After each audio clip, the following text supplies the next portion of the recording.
How do you find, attract, and incentivize partners in your fund? We're gonna try to answer this question in 2 minutes or less. Now, my name is Bridger Pennington, the founder of Fund Launch. We've launched 300 funds over the last few years. I currently run 2 8-figure funds myself. Now, down to the iPad here, let's talk about team members. There are 3 distinct roles in every single fund. You have the expert investor. This person is amazing at trading options or flipping real estate or buying businesses. Okay, that's what I call them. The second piece is what we call the fund manager. This is the compliance, the legal, the HR, all the stuff that runs the fund is here under fund manager. And then finally, we have the capital raiser. This is the person that's well networked, goes to all the fund galas and parties and charity events, the person that's going out and raising money. Now, these are 3 distinct roles in your fund. Could one person do all 3 of these roles? Yes.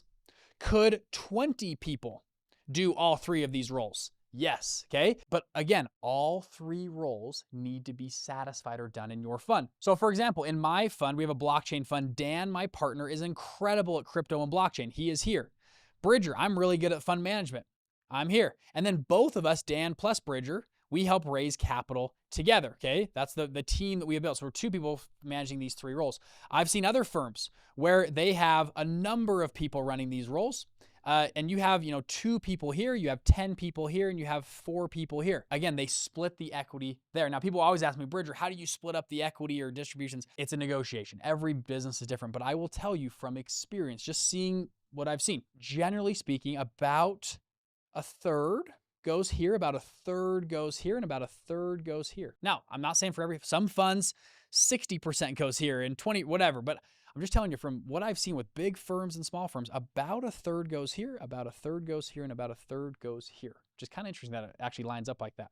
Furthermore, something you can do to incentivize, specifically money raisers over here, okay? So everyone and their dog will tell you, oh, Bridger, I could go raise you $100 million easy without even, catching my breath. And you go, great. And they go, yeah, I want to be a partner on your fund. Give me a ton of equity. What I found has been a very useful thing to do with money raisers is I do something like this. I say, great, you can be a money raiser for us, $100 million. I want to vet them. They're going to be a real partner with me. And I say, okay, great. Your core responsibility is raising capital. We'll do this. I'm going to give you, 20% equity in my firm. Day 1, up front, 20% equity. And you've got a timeline. Let's say you got 12 months to raise the $100 million.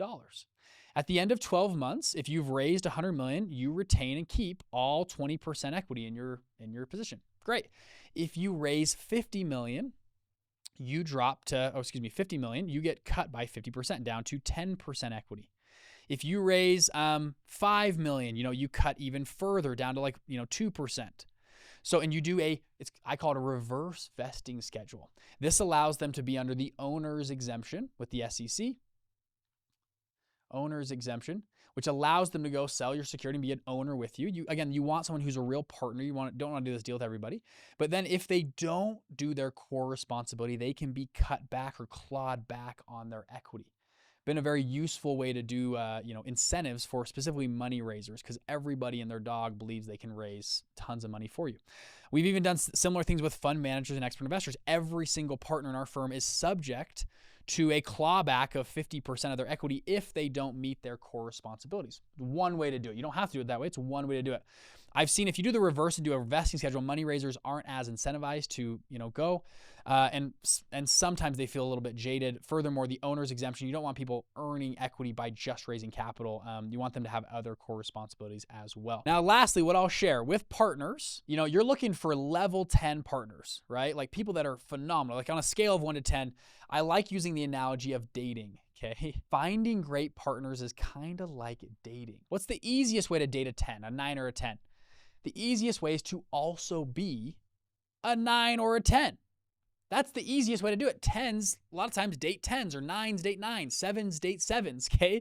Now, sometimes, someone who's a 6, like me, someone who's a 6 will date a 10, and it's like, wow, they make movies about that kind of stuff because it's so cool how that happens. But generally speaking, if you're a 9 or a 10, you attract other 9s or 10s.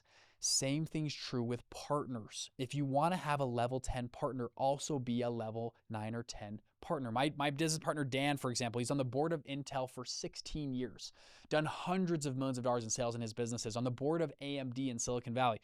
Very phenomenal dude. He partnered with me because I think I showed level 10 expertise in the fund management realm.